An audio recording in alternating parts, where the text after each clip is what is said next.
So glad you all are here joining us today. My name is Reverend Taryn Strauss, and I want to invite you into this moment, to this place, as we remember and celebrate the life of Elaine Lois Keinert. I want to just remind you to silence your cell phones for this time that we are together here. And also, I'll remind you before the end, but the Keinert family would like to invite all of you to join them for a reception with food and sharing more memories, more stories, and more love in the social hall after the service has come to an end. But I do welcome you today to this house for the human spirit, which supports us in life and remembers us in death, to the Unitarian Universalist congregation of Atlanta. And on this day, we will remember Elaine's living, and we will grieve her dying. As we hear thoughts, memories, and stories about Elaine, we may occasionally feel like laughing, and that is fine and good. Elaine's life gives us joy, and we know she wants us to laugh and to keep laughing. And at times, we may also feel like crying, and that too is fine and good. If you are up here and tears overwhelm you, we will just breathe and wait with you. We know the pain of too much tenderness. There is great grief in losing someone whose life we hold so dear. We have come together from different places. We are at different stages in our spiritual journeys. Our paths are varied. We look at life in different ways. One thing we all have in common here, at one point or another, to some degree or other, our lives have touched the life of Elaine. And so we have turned aside from other accustomed ways, other places where we could be, and we have gathered here to give expression to the thoughts and feelings that well up in us at this time of loss and this time of celebration of all who Elaine is. Elaine's death has cut across the lives of all of us, but love lifts up all things, hopes for all things, endures all things. Love never ends. Our tears will help us begin to learn to live with Elaine's death in this new world. And we do this not as a matter of ending our relationship with her, but as a matter of beginning a new way of appreciating her life and all it has meant and will continue to mean to all of us. From the book of Ecclesiastes, verse 1. For everything there is a season, and a time for every matter under heaven, a time to be born and a time to die, a time to plant and a time to pluck up what has been planted, a time to kill and a time to heal, a time to break down and a time to build up, a time to weep and a time to laugh, a time to mourn and a time to dance, a time to cast away stones and a time to gather stones together, a time to embrace and a time to refrain from embracing, a time to seek and a time to lose, a time to keep and a time to throw away, a time to tear and a time to sow, a time to keep silent and a time to speak, a time to love and a time to hate, a time for war and a time for peace. Amen.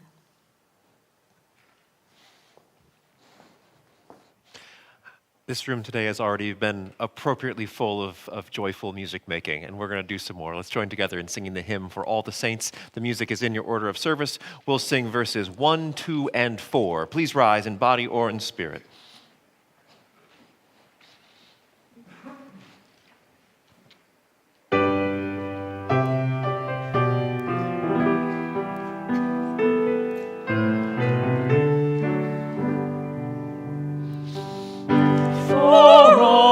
Saints who from their labors rest, worthy by faith before the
Good afternoon. My name is Bob Carpenter, and I lived 2 houses down the street from Lisa and Paula, so we've known each other all our lives. And as a kid growing up, Elaine was like a second mother to me. I'm going to do a reading from a play that John and Elaine were in together, actually, some 40-odd years ago in Michigan. The character is the stage manager, and the play is Our Town by Thornton Wilder.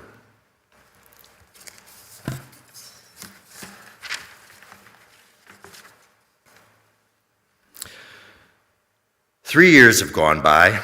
Yes, the sun's come up over 1,000 times. Summers and winters have cracked the mountains a little bit more, and the rains have brought down some of the dirt. Some babies that weren't even born before have begun talking regular sentences already.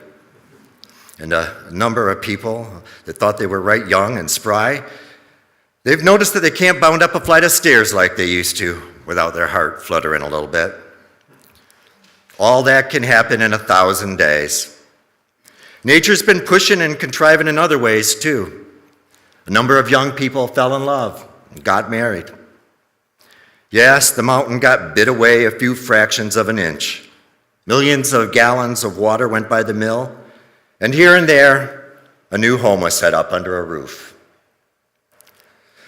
Now, there are some things we all know, but we don't take them out and look at them very often. We all know that something is eternal. And it ain't houses, and it ain't names, and it ain't the earth, and it ain't even the stars. Everybody knows in their bones that something is eternal. And that something has to do with human beings. All the greatest people that ever lived have been telling us that for 5,000 years, and yet you'd be surprised by how many people are always losing hold of it. There's something way down deep that's eternal about every human being.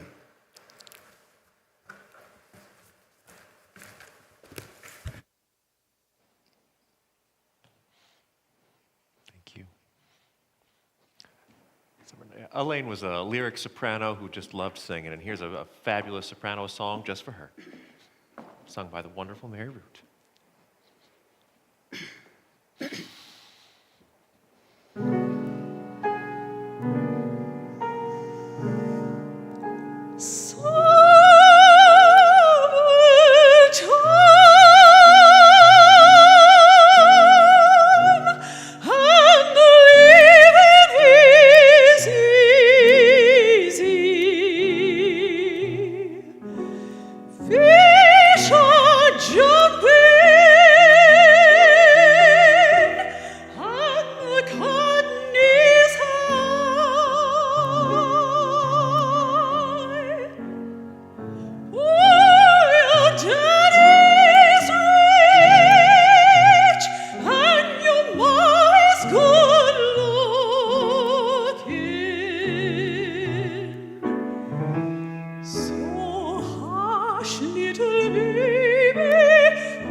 You're gonna rise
If you want to clap, you can clap.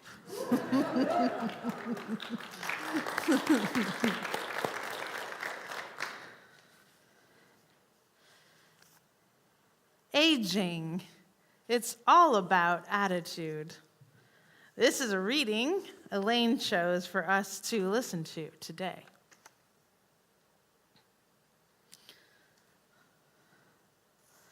By Sue Asti Cortesi. The other day, a young person asked me how I felt about being old. I was taken aback, for I do not think of myself as old. Upon seeing my reaction, she was immediately embarrassed. But I explained that it was an interesting question, and I would ponder it and let her know. Old age, I decided, is a gift. I am now, probably, for the first time in my life, the person I have always wanted to be. Oh, not my body. I sometimes despair over my body, my wrinkles, my baggy eyes, the saggy butt. And often I am taken back by that old person that lives in the mirror, who looks like my mother. But I don't agonize over those things very long. I would never trade my amazing friends, my wonderful life, my loving family for less gray hair or a flatter belly. As I've aged, I've become more kind to myself and less critical of myself. I've become my own friend. I don't chide myself for eating that extra cookie, or for not making my bed, or for buying that silly cement gecko that I didn't need, but looks so cute on my patio. I am entitled to a treat, to be messy, to be extravagant. I have seen too many dear friends leave this world too soon, before they understood the great freedom that comes with aging. Whose business is it if I choose to read or play on the computer until 4 a.m. and sleep until noon? I will dance with myself to those wonderful tunes of the 50s, 60s, and 70s. And if I, at the same time, wish to weep over a long-lost love, I will. If I walk on the beach in a swimsuit that is stretched over a bulging body and will dive in the waves with abandon if I choose to, despite any glances from the jet set, they too will get old. I know I am sometimes forgetful, but there again, some of life is just as well forgotten. And I eventually remember the important things. Sure, over the years, my heart has been broken. How can your heart not break when you lose a loved one, or when a child suffers, or when your beloved pet dies? But broken hearts are what give us strength and understanding and compassion. A heart never broken is pristine and sterile and will never know the joy of being imperfect. The joy of it. I am so blessed to have lived long enough to have my hair turning gray, to have my youthful laughs be forever etched into deep grooves on my face. As you get older, it is easier to be positive. You care less about what other people think. You don't question yourself anymore. You even earn the right to be wrong. So, to answer your question, I like being old. It has set me free. I like the person I have become. I am not going to live forever, but while I am still here, I will not waste time lamenting what could have been or worrying about what will be. And I shall eat dessert every single day, if I feel like it. Yes, as hard as aging may feel sometimes, I will never regret growing old, for it is a privilege denied to many.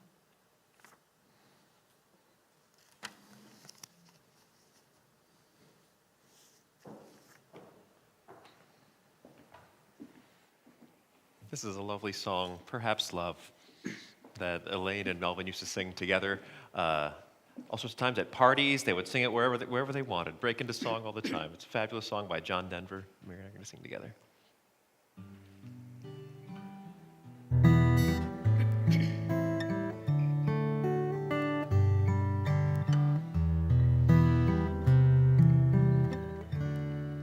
Perhaps love is like a resting place, a shelter from the storm.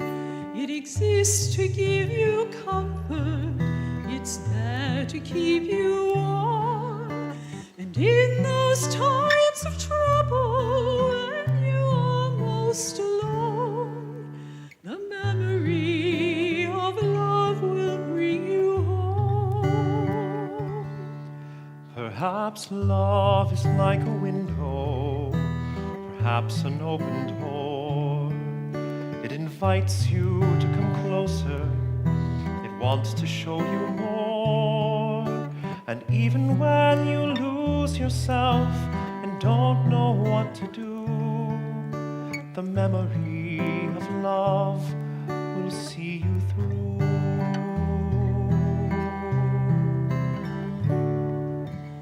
Love to some is like a cloud, to some is strong as steel. For some a way of living, for some a way to feel. And some say love is holding on, and some say letting go. And some say love is everything, and some say they don't know. Perhaps love is like the ocean, full of conflict, full of pain, like a fire when it's cold outside, or thunder when it rains. If I should live forever and all my dreams come true, the memory of love will be of you.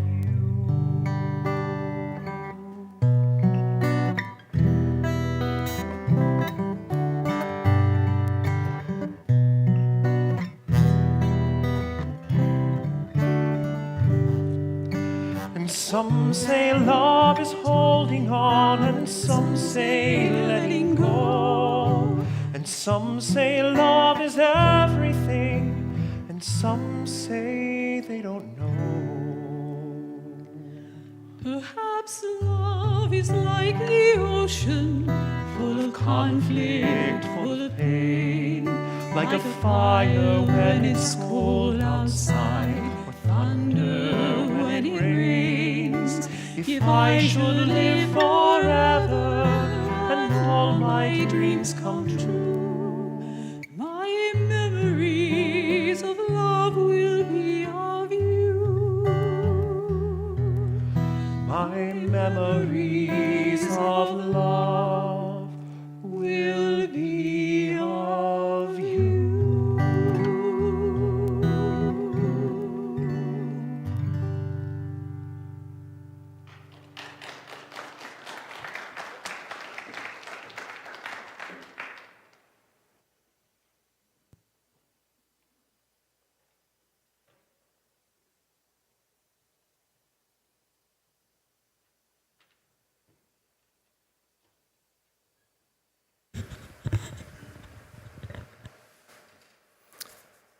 This is a poem, I believe, also chosen and identified by Elaine. It's called The Dash Poem by Linda Ellis.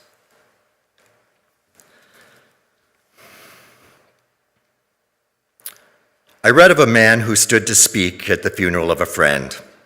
He referred to the dates on her tombstone from the beginning to the end.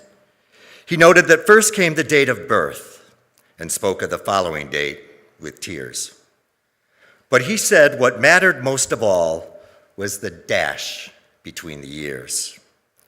For that dash represents all the time that she spent alive on earth. And now, Only those who loved her know what that little line is worth. For it matters not how much we own, the cars, the house, the cash.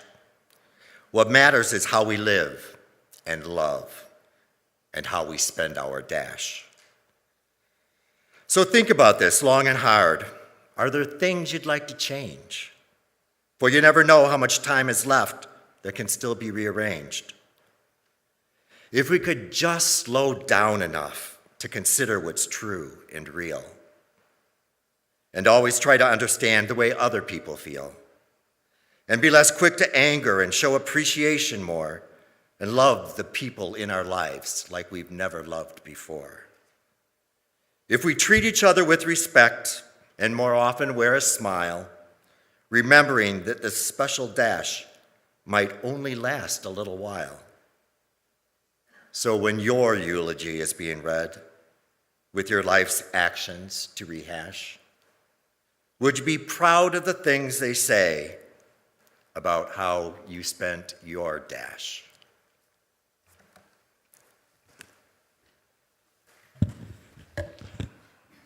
Let's join together in singing this beautiful Transylvanian hymn, Find a Stillness. Please rise in body or in spirit.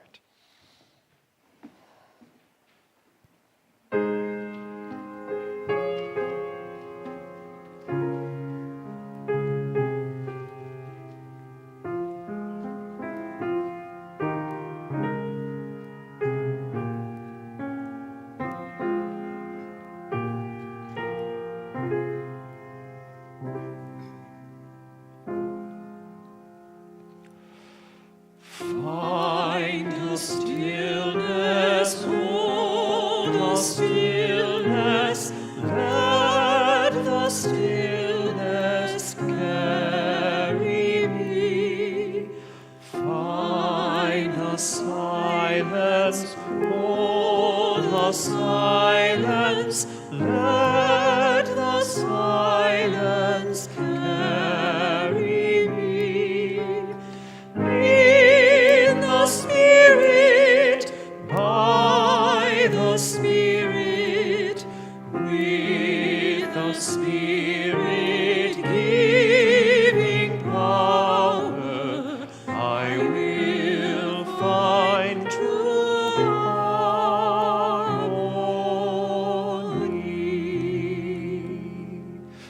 Seek the essence, hold the essence, let the essence carry me. Let me flower, watch me flower, carry me.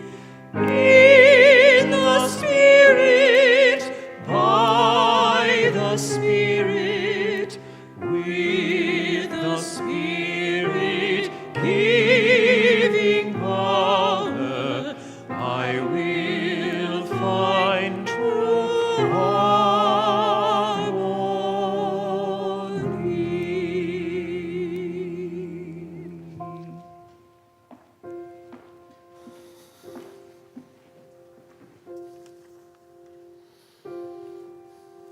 Please now join me in a time of meditation and prayer.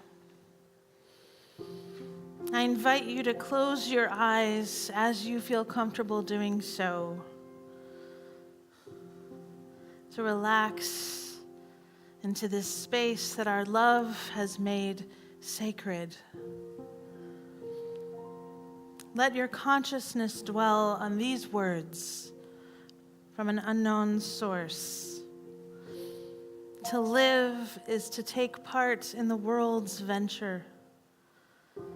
To live is to be a partner in that endless creation that goes on from age to age. The life of each of us makes a difference. The world, the course of history, a finely spun web of human love. These are changed forever by every person who lives. How then can a life cease to be? Each life sets its mark on the universe, a mark that neither time nor death shall erase. Each of us changes the world eternally. No life can ever again be as nothing that once has had its part in the world's creation. In the fellowship of love, we never cease to live. Let this be the meditation of our hearts on this day. There are no final answers to the questions which death raises in our minds, but there remains the fact of love and the will to always say yes to life. Death is real, and so is love. Therefore, we gather as human beings have gathered for long millennia to speak together of one who we have loved and lost, and to seek in that speaking some clue to that eternity which abides in the midst of all change. We return to our memories and to our love to discover that which triumphs over death. In the fellowship of love, we never cease to live.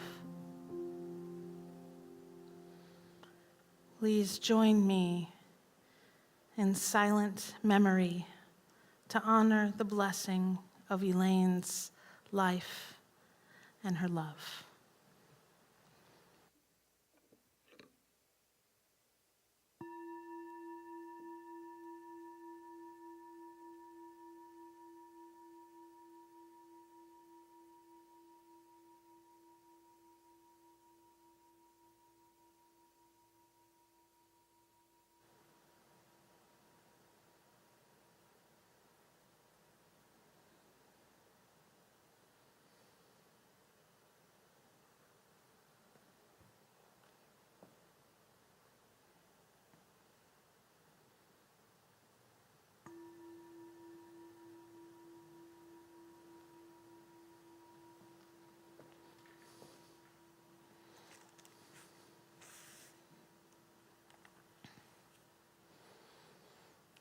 To Those I Love by Isla Paschal Richardson.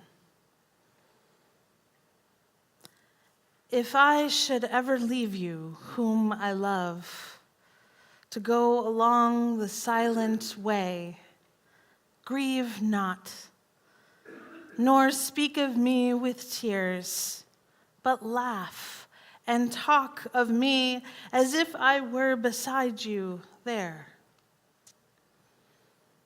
I'd come, could I but find a way. But would not tears and grief be barriers? And when you hear a song or see a bird I loved, please do not let the thought of me be sad, for I am loving you just as I always have. You were so good to me. There are so many things I wanted still to do, so many things to say to you. Remember that I did not fear. It was just leaving you that was so hard to face. We cannot see beyond, but this I know. I loved you so. 'Twas heaven here with you.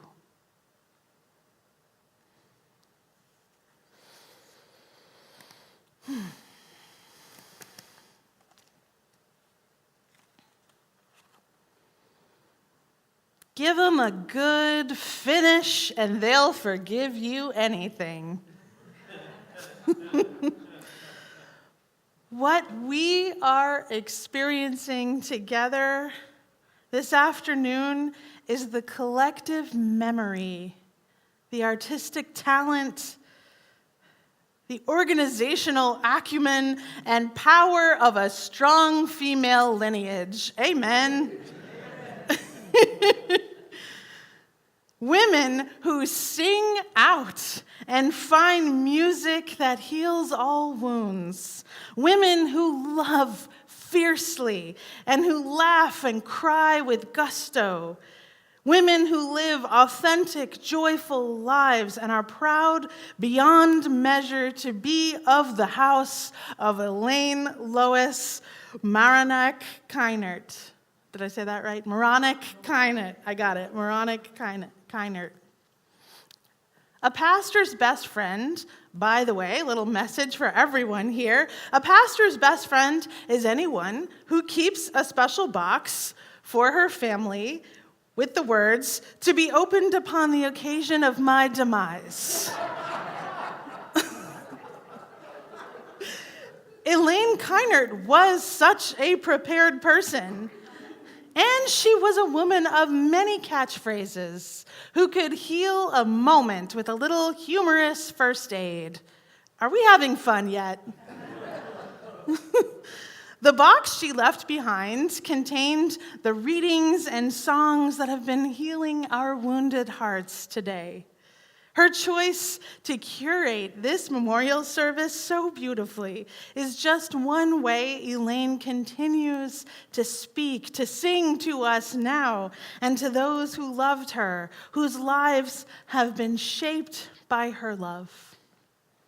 Elaine Keinert lived a life of many seasons. Makes me think, and the seasons, they go round and round, and the painted ponies go up and down. First, there was the season of her childhood. She was born an only child in Milwaukee, Wisconsin, to Edward and Esther Maranek. Elaine's father was a motorcycle cop, and her mother was a housewife. Her father forbade her to ever get on a motorcycle. And she, in turn, instilled that same fear in her own children. She passed down a few other warnings, and her protective spirit was honored and felt deeply in the life choices of her daughters, Lisa and Paula, at least to my knowledge. She would say to them when they were in high school, "Whatever you do, don't get pregnant." And in strict obedience, Lisa spent her entire life not getting pregnant.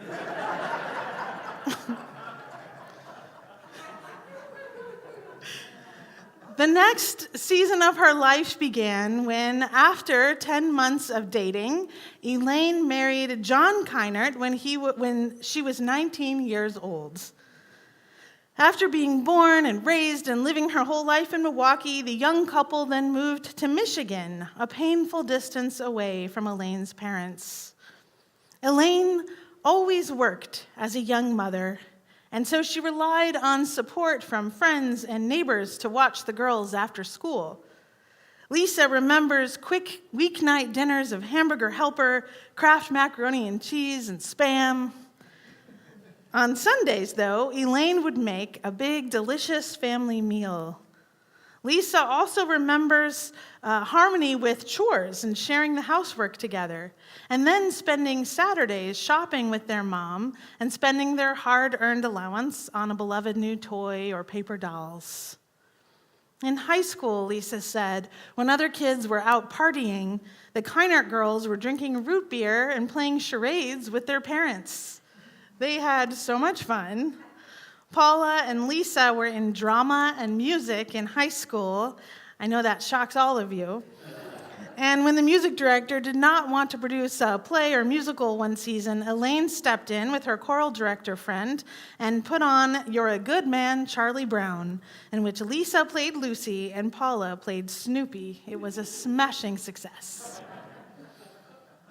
Elaine was the one responsible for bringing the girls to the Unitarian Universalist church. Life with John could be chaotic, and at one point, when the family was struggling financially, Elaine needed community support to help with buying groceries. One of her friends told her about the Unitarian church, that they would be able to help her, so she went and got some groceries from them. That was her introduction to the Unitarian Universalists. It was one of the churches they went to on and off, and then, years later, she suggested the Unitarian church might be a good support to Paula, who was a single parent in Michigan before she moved to Atlanta. And thankfully for us here at UUCA, Paula has been going ever since.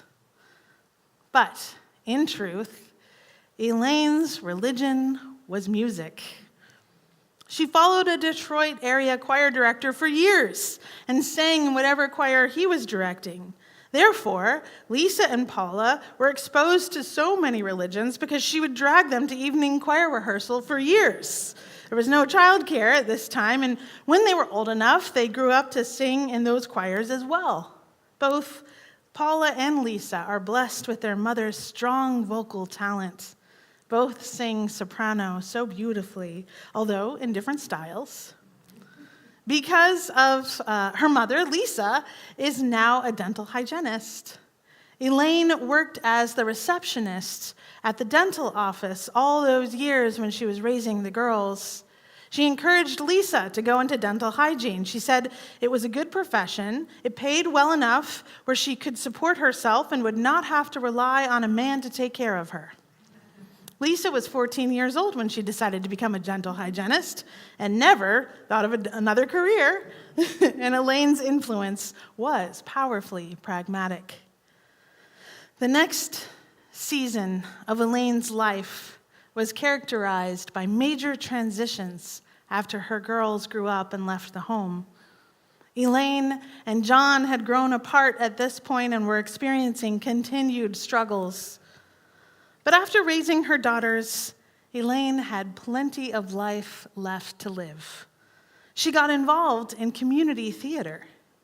As a high school student, long before, the acting and singing bug had gotten a hold of her in a high school production of HMS Pinafore, and it had never let her go. It was in the community theater where Elaine met the great love of her life, Melvin. Elaine was brave to leave John after 32 years of marriage. Not every marriage story can be fully known nor understood. In life and in death, we tell the stories of the people we knew, limited though they may be, with the understanding that people contain multitudes. Lisa admires her mother's self-sufficiency and courage. Elaine instilled in both her daughters that same self-assuredness and independence. I'm sure you can all agree.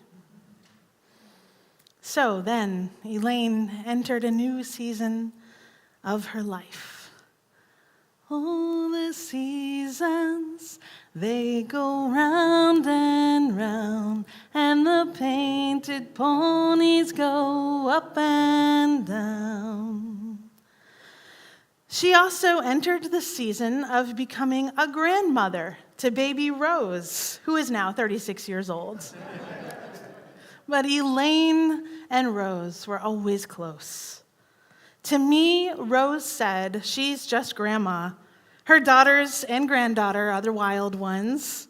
Grandma was tame. Oh, don't get me wrong. Rose said she was a strong woman. She had 2 children, got divorced, found love again, held her own at business meetings with the bosses, volunteered, and performed her heart out on stage. But as her granddaughter, Rose knew her for her calming presence, her consistency. Everyone else around Elaine could be panicking over something or other, and Elaine would keep a level head, accompanied by some soft sass.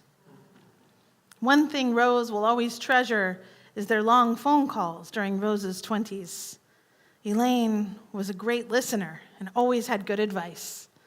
Rose said she always made me feel like I had somewhere to go, someone to talk to, someone who felt like home. As a child of a single parent, Rose only had one grandma, but boy, did she get lucky that it was Elaine. Though the last few years of Elaine's life were full of difficult transitions, Rose said, "I'm so very glad for all of our dinner dates while she was here in Georgia." Rose also said, "Thank you to Grandma for helping me appreciate how wonderful and precious time and family is. Thank you, Grandma, for being the rock of our family. Thank you for singing. Thank you for your constant encouragement, and thank you for loving me. I do my best every day to make you proud. I love you so much. The world is not quite as bright without your presence, but we will do the best we can to carry your light with our memories of you." And the seasons, they go round and round, and the painted ponies go up and down. With a new lease on life and with her love with Melvin, she took up acting, performing, singing in shows, theaters, and restaurants. Elaine also was the secretary to the Pontiac Rotary Club for 40 years, up until she was 86 years old. In 2012, she was awarded the highest award in Rotary, the Paul Harris Award, which recognizes a Rotarian that has made an outstanding contribution to their community. She was a go-getter, nonstop. She and Melvin, they were together and they were having fun. The family celebrated her 80th birthday with a wonderful dinner complete with music and all her close friends. In April of 2016, she celebrated her life with Melvin with a beautiful wedding ceremony, cementing their love for one another. 4 weeks later, Melvin passed away. Elaine's health declined in 2018, and she had to abruptly leave her home and move to Atlanta to live with Paula. And even though dementia took a hold of Elaine's mind, music was a part of her life until the very end. Paula very recently played a recording of the UUCA quartet singing Caroling, Caroling at the Moravian in December. And even with advanced dementia, Elaine sang the caroling, caroling lines, and when she forgot the rest of the words, she waved her hands, directing the rest of the piece. And when asked if it was wonderful, she made the okay sign emphatically with her fingers. She had lost much of her memories at that point, but she was still a loving presence and lived a wonderful and full life.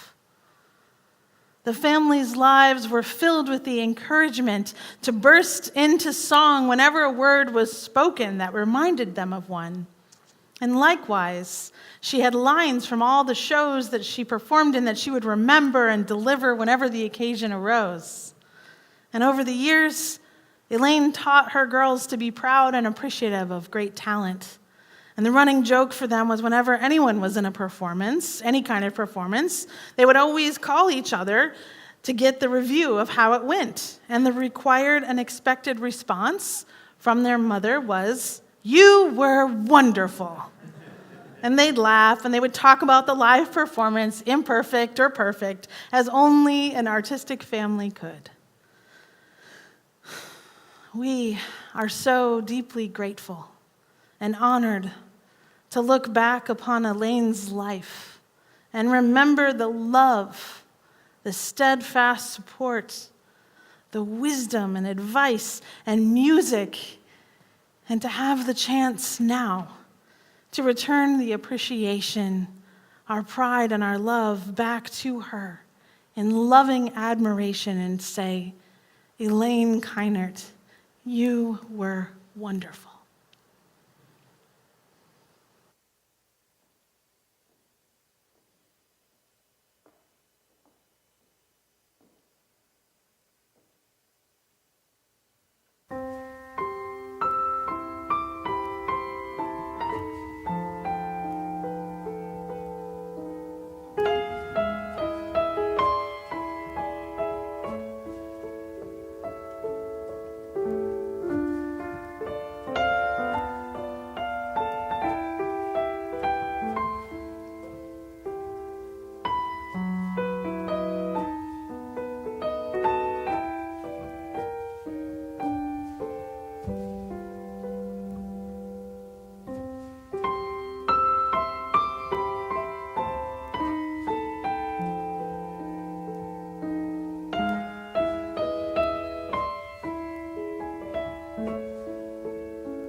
Isn't it rich? Isn't it queer? Losing my time in this late in my career. And where are the clowns? There ought to be clowns. Well, maybe next year.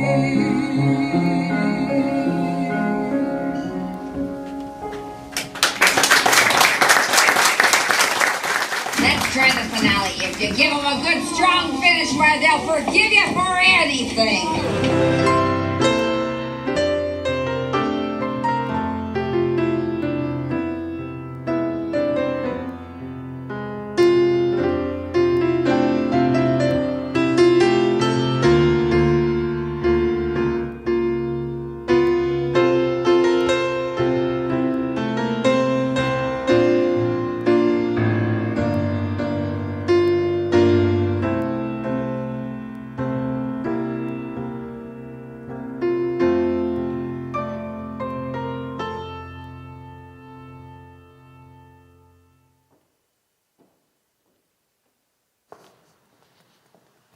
Thank you so much, Michael. It's beautiful. And thank you to Bob Carpenter, to Donald Milton III, to Mary Roots, and everybody who made this afternoon so beautiful for Elaine. In the upcoming days, months, and years, as we notice Elaine's absence, let us strengthen and encourage each other. Let it be a time of continuing to remember, to share feelings and stories about Elaine. While she has died, the love she gave away so freely lives on in the way her family loves, in the way they sing, the way all who felt held by her love go on to keep loving each other with all the steadfast warmth of Elaine's love for you. In Philippians book 4, verse 8, finally, brothers and sisters, whatever is true, whatever is noble, whatever is right, whatever is pure, whatever is lovely, whatever is admirable, if anything is excellent or praiseworthy, think about such things. Whatever you have learned or received or heard from me or seen in me, put it into practice, and the God of peace will be with you. Amen. Blessed be. Go in love.